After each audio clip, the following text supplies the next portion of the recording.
Oke. Nah, jadi untuk metrik evaluasi, sebelum metrik evaluasi saya review sedikit terkait proses dalam machine learning secara umum. Jadi pertama itu adalah bagian pengumpulan data. Jadi data dikumpulkan untuk diproses dan dianalisis lebih lanjut. Kemudian setelah data dikumpulkan, masuk ke tahap pre-processing atau data sebelum diproses bahasa Indonesianya ya. Jadi di sini ada pengecekan data, pembersihan data, data-data yang error dan lain-lain itu dibersihkan. Kemudian, nah, baru masuk dari setelah pengumpulan data, kemudian datanya dibersihkan, dicek dan segala rupa, lalu masuk ke pembelajaran modelnya atau masuk ke dalam machine learning-nya. Nah, saya sedikit mengingatkan, mungkin di praktikum ini sudah pernah ya, sudah ada di praktikum, sudah pernah dibahas, data yang diproses di bagian sebelum masuk ke pembelajaran model, di bagian pre-processing, data itu dibagi dua. Ada yang tahu data set itu dibagi jadi dua. Ada yang disebut dengan data apa dan disebut dengan data apa. Ada yang tahu? Ada yang bisa bantu mungkin?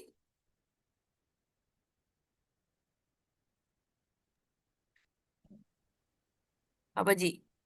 Dia udah buka mic. Dependen dan independen bukan? Apa Ji? Gak kedengeran?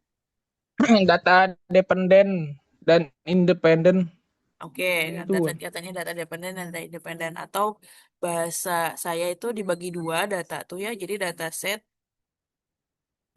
itu di sebelum masuk ke pada saat sorry dataset pada saat tahap preprocessing ini dibagi menjadi dua data. Ada yang disebut dengan data training.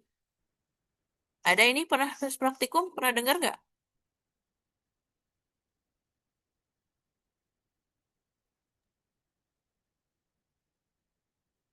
Resna pernah dengar data ini nggak? Data training dan data test?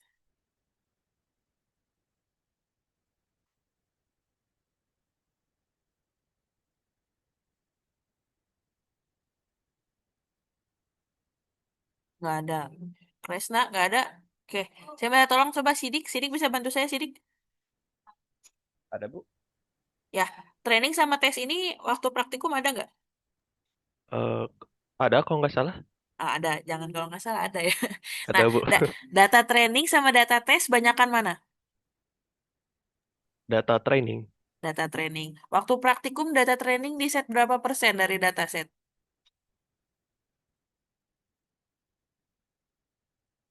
Ada yang ingat? Pak Redi di set berapa waktu praktikum? Ingat saya 70 Bu. Oh, berarti tesnya berapa? Tesnya 30. Oke. Terlepas dari berapa persen, jadi data set itu pada saat di tahap pre-processing data, data set itu dibagi menjadi dua. Ada yang disebut dengan data training, ada yang juga yang disebut dengan data test. Biasanya data training ini jumlah datanya itu lebih banyak. Persentasenya sebenarnya bebas. Kalau misalnya di praktikum dipasangnya ini 70 atau misalnya mau 80% itu juga boleh. Yang penting pastikan bahwa data training itu harus datanya lebih banyak daripada data tes. Jadi nggak boleh data trainingnya 30, data tesnya 70, jangan. Kenapa? Karena data training ini nanti yang akan dipakai pada saat pembelajaran model.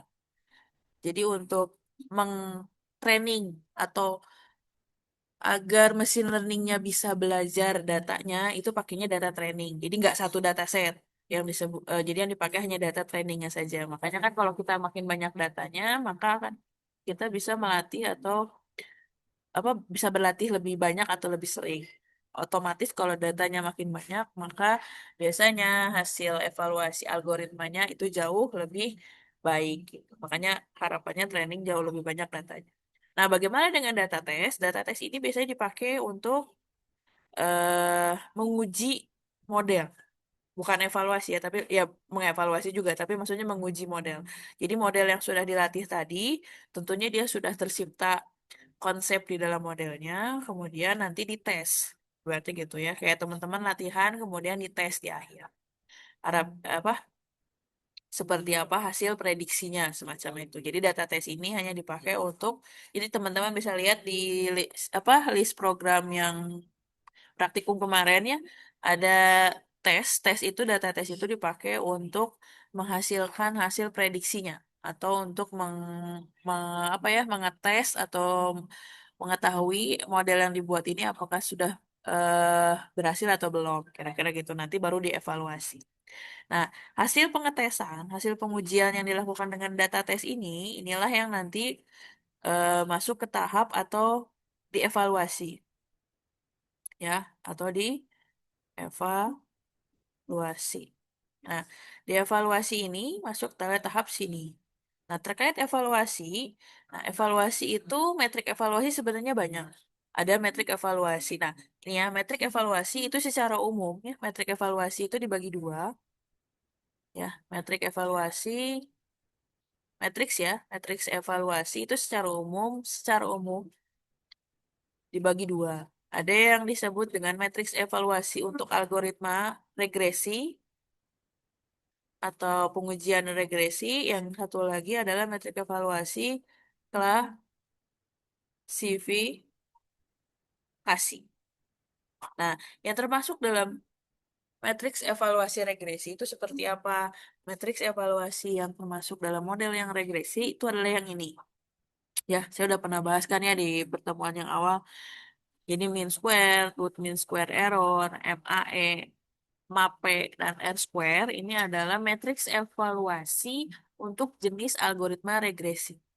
Tapi dia juga bisa dipakai di algoritma klasifikasi. Tapi kalau ditanya jenis matriks evaluasinya, ini matriks evaluasinya adalah jenis regresi. Bisa nggak digunain di algoritma klasifikasi? Bisa, ya, gitu. Jadi ini adalah, sekali lagi saya ulangi, ini adalah matriks evaluasi jenis regresi yang biasanya dipakai di algoritma regresi. Pertanyaannya, kalau dipakai di algoritma klasifikasi bisa nggak? Bisa, ya, karena matriks evaluasinya ini adalah jenis yang regresi. Nanti ada penjabarannya, ini nanti tinggal dibaca ya. Nah, satu lagi adalah matriks evaluasi jenis klasifikasi. Terdiri dari metriknya adalah akurasi, precision, recall, dan F1 score. Ya. Nah, ini adalah jenis, jadi kalau ditanya jenis, ini adalah jenis matriks evaluasi yang klasifikasi. Biasanya digunakan untuk algoritma machine learning yang klasifikasi. Pertanyaannya, kalau algoritma regresi bisa nggak dievaluasi pakai eh, metrik evaluasi ini? Jawabannya tidak bisa, ya. Jadi jenis metrik evaluasi yang regresi itu bisa dipakai untuk algoritma regresi dan klasifikasi. Tapi jenis metrik evaluasi yang klasifikasi itu hanya bisa digunakan untuk algoritma yang klasifikasi.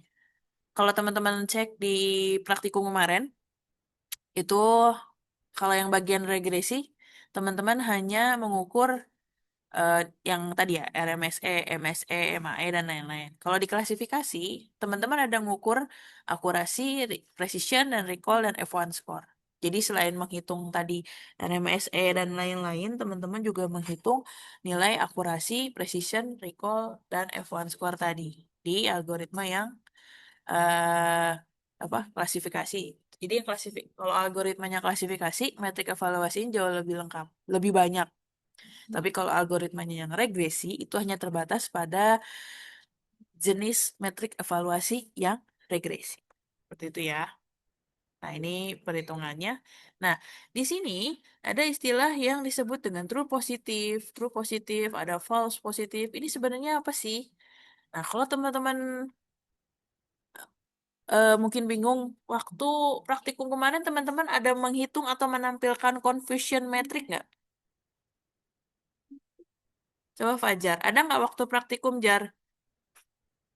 Waktu suruh Izin Bu, Ah, ada Bu, izin ada. ada. Kira-kira apa yang bisa Fajar tangkap terkait confusion metric?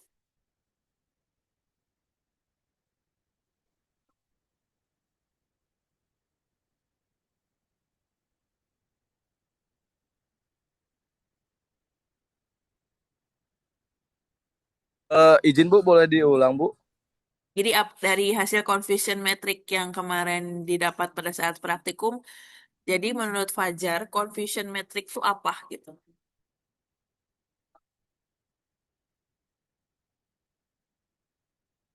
Kalau dianalisa laporan isinya apa gitu maksudnya. Bisa dijelaskan nggak? Atau masih bingung?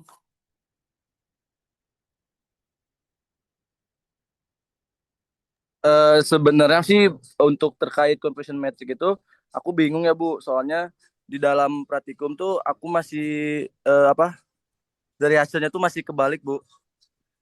Masih kebalik. Oke, Iya, nanti masih bingung. nanti mungkin bisa dicek ya hasil yang benarnya seperti apa. Oke, jadi confusion metric itu judulnya juga metrik ya.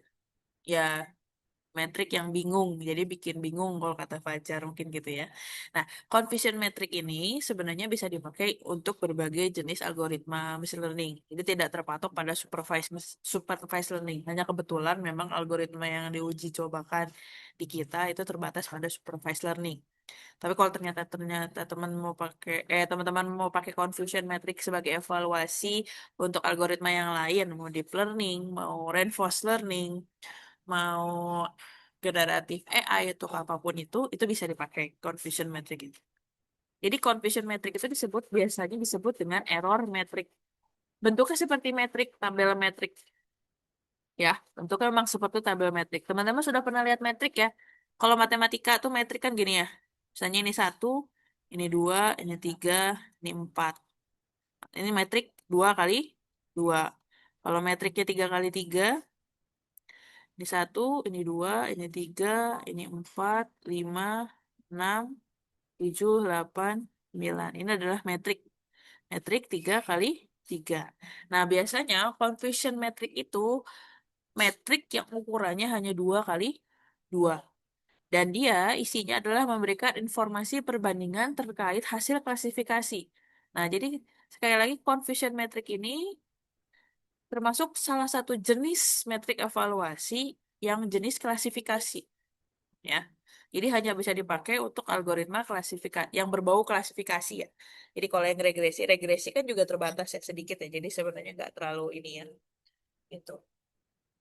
Nah, metrik evaluasi, sorry, confusion metrik ini, tadi saya bilang metrik metrik confusion metrik ini merupakan metrik yang berukuran dua kali dua. Kenapa dua kali dua? Karena memang cuma ada dua dua di posisi sini dan dua di posisi sini.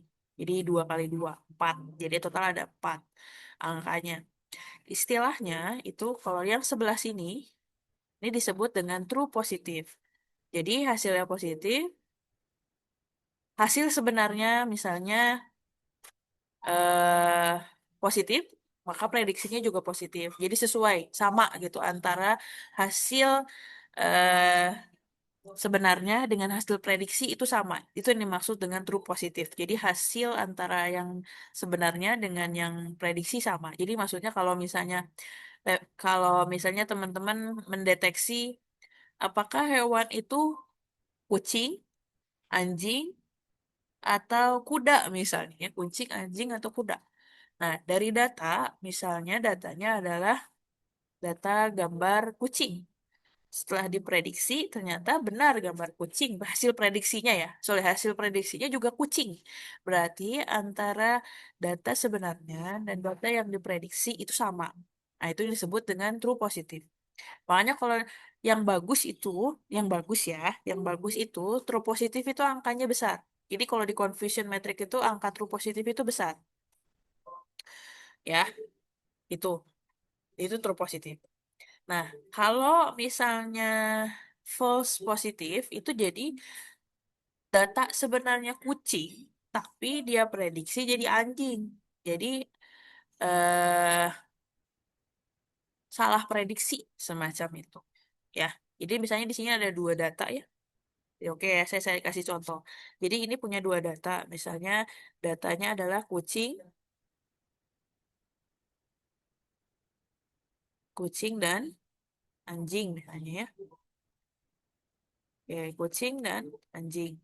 Nah, kucing dan anjing ini diasumsikan kalau di sini, ini cuma datanya cuma dua ya, ini biar gampang, biar kebayang dulu. Kucing sama anjing. Kucing saya asumsikan sebagai data yang bersifat positif atau nilainya satu di sini. Misal ya.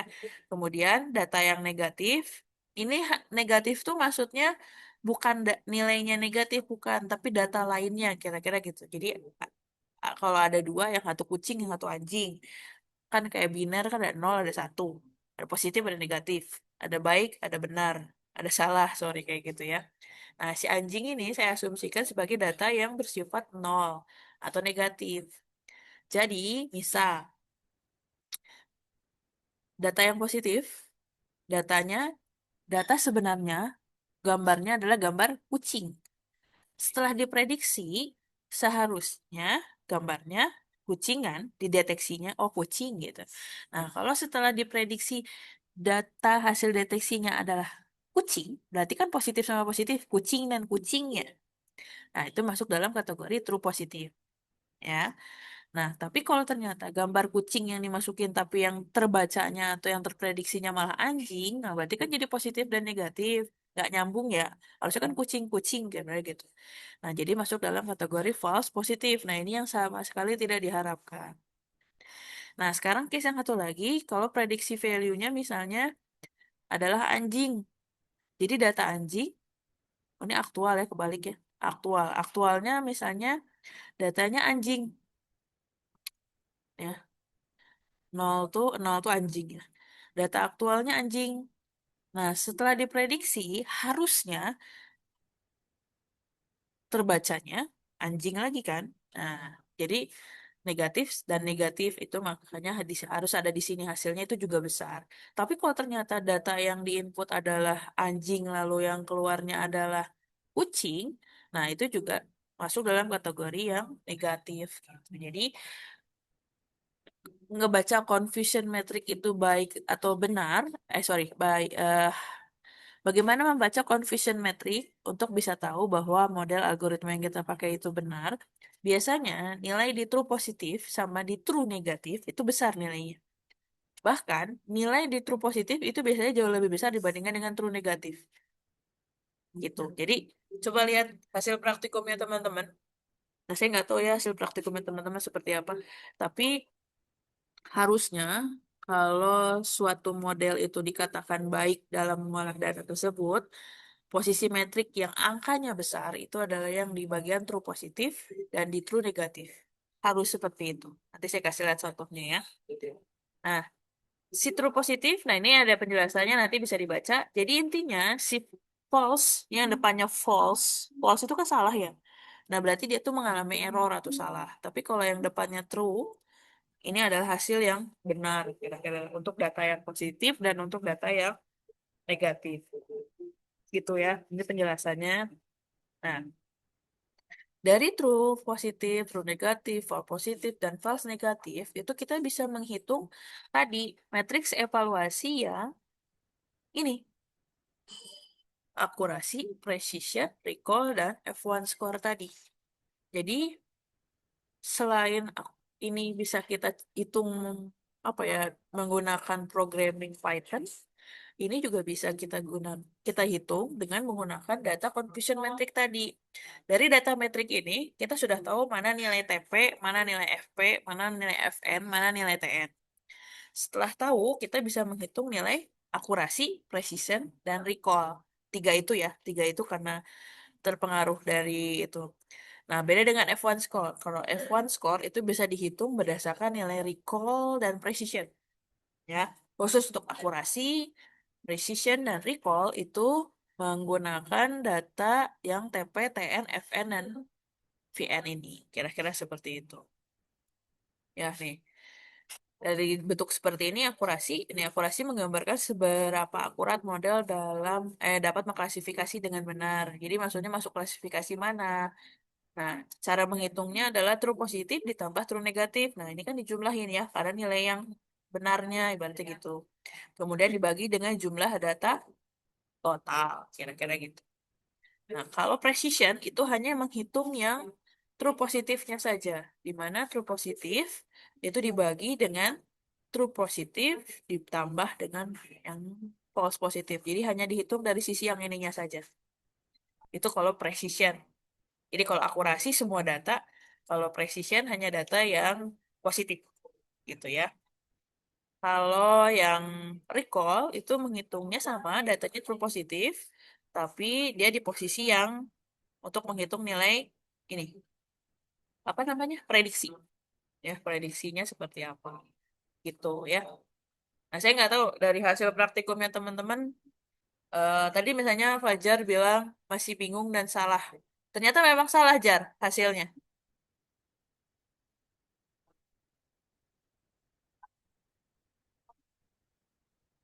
Atau seperti apa? Coba saya tanya Aslem deh.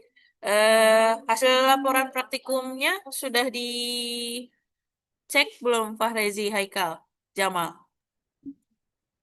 Sudah, Bu.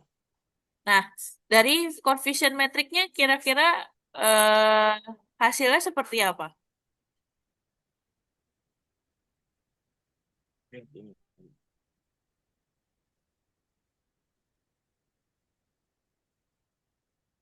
Cara garis besar. Kayak dari Menggambar, ini ya, menggambarkannya tuh kayak dari kan waktu percobaan pun ada 3 percobaan kan. Jadi ya. ada salah satu di mana algoritma tuh yang cocok, terus F1 skornya lumayan tinggi, skor akurasinya. Ada juga yang nggak cocok gitu, Bu. Jadi antara confusion metric sama yang metrik evaluasi tadi saling nggak, maksudnya tidak kelihatan sinkron atau signifikan gitu ya, sih. Iya.